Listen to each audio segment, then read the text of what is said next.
Assalamualaikum warahmatullahi wabarakatuh. Kita bertemu kembali dalam materi pengertian dan pendekatan pidato persuasif. Nah, pidato persuasif adalah teks iklan yang disampaikan di depan umum dan bersifat memengaruhi. Pengaruh yang dimaksud biasanya berupa ajakan untuk melakukan atau tidak melakukan sesuatu. Misalnya pada persuasi, pengaruh positif dan negatif internet bagi remaja. Pengaruh apa yang ingin disampaikan? Pidato tersebut tentunya berisi ajakan untuk bijak menyikapi keberadaan internet. Pidato persuasif bertujuan meyakinkan seseorang melakukan sesuatu seperti yang kita mau. Misalnya, kita ingin meyakinkan dan mengajak seseorang ke perpustakaan. Maka dalam teks pidato persuasif, kita harus menyampaikan fakta ramainya kunjungan ke perpustakaan. Kita juga harus menyampaikan data jumlah pengunjung perpustakaan yang semakin hari semakin meningkat. Nah, ada beberapa pendekatan dalam teks pidato persuasif.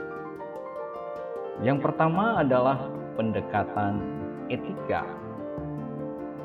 Nah, jika kita melakukan persuasi dengan pendekatan etika, kita harus bisa menunjukkan mana yang benar dan mana yang salah kepada pendengar kita. Contoh kalimatnya seperti ini. Narkotika dan obat-obatan adiktif adalah bentuk penistaan terhadap tubuh kita. Penggunaan narkotika dan obat-obatan adiktif jelas merupakan tindakan dosa. Nah, dari contoh kalimat tersebut, kita bisa melihat bahwa kata penistaan dan dosa menegaskan pendekatan etika dalam kalimat ini. Selanjutnya, pendekatan emosi. Pendekatan emosi adalah menggugah perasaan pendengar kita.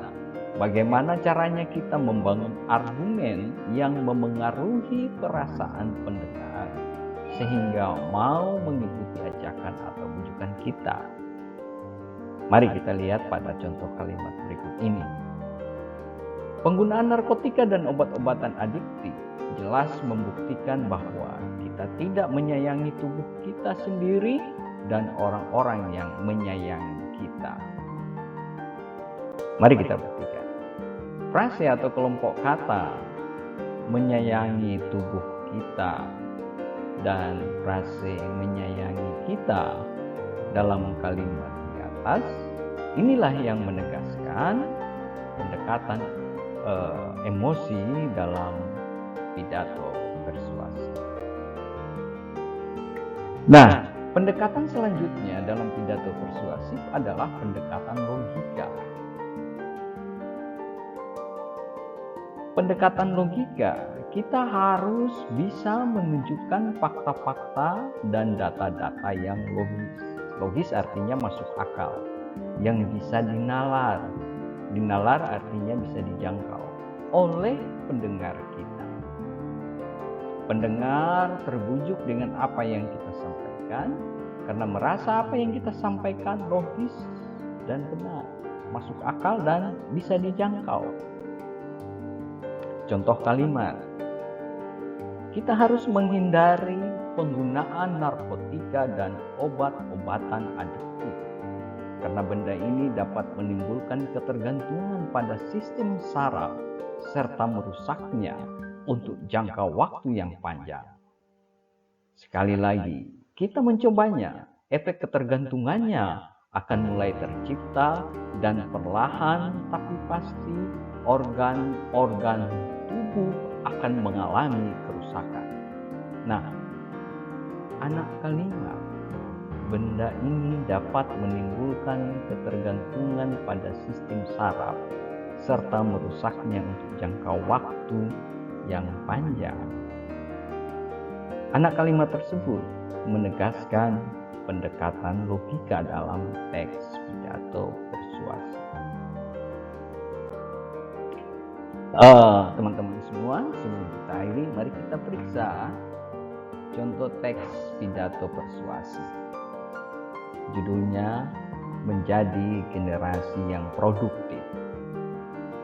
Assalamualaikum warahmatullahi wabarakatuh. Selamat siang bagi semua hadirin yang telah datang. Marilah sebelumnya kita ucapkan puji syukur kepada Tuhan Yang Maha Esa, karena atas berkat karunia-Nya kita semua bisa merealisasikan acara seminar ini dengan kondisi yang sehat walafiat.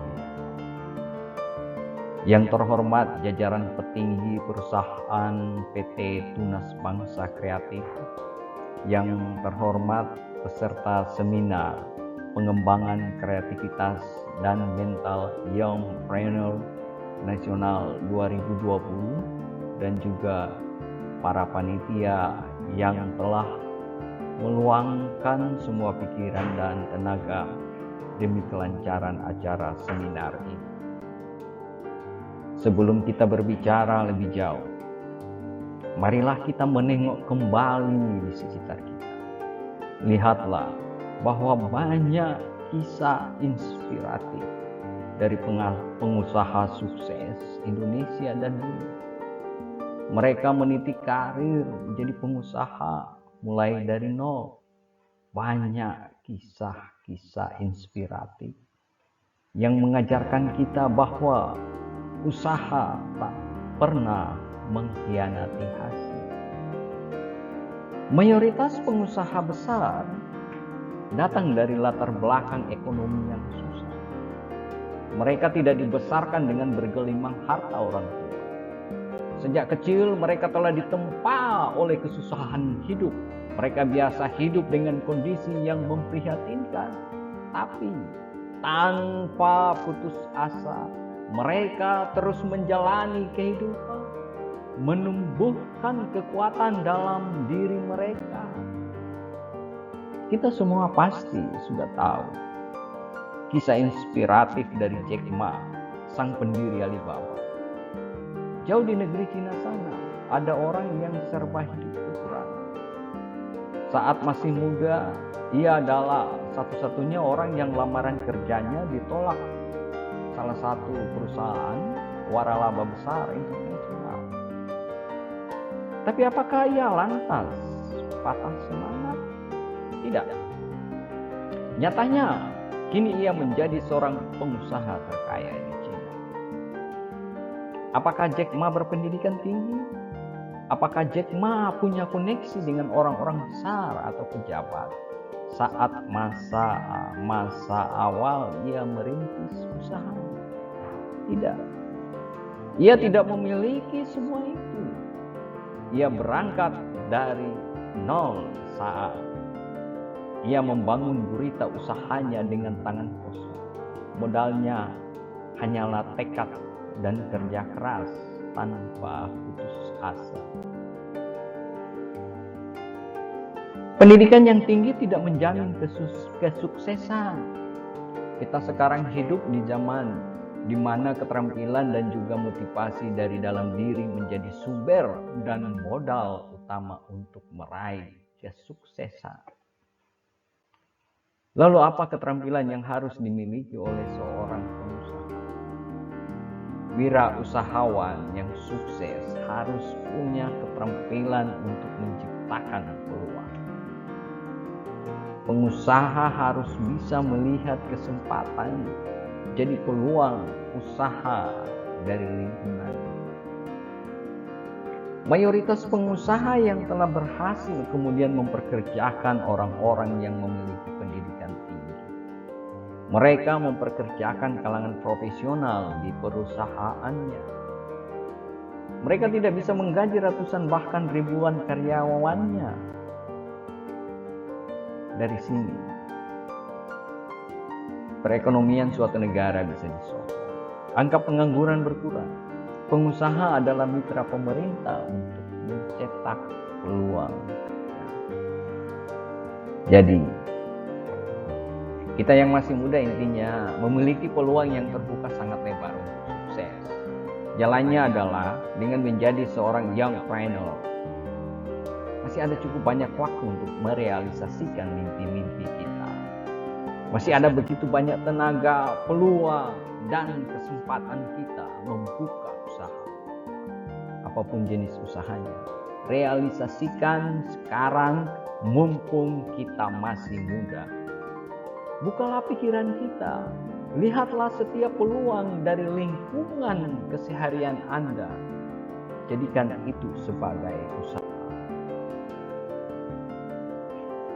Tantangan terbesar kita justru berasal dari diri kita sendiri.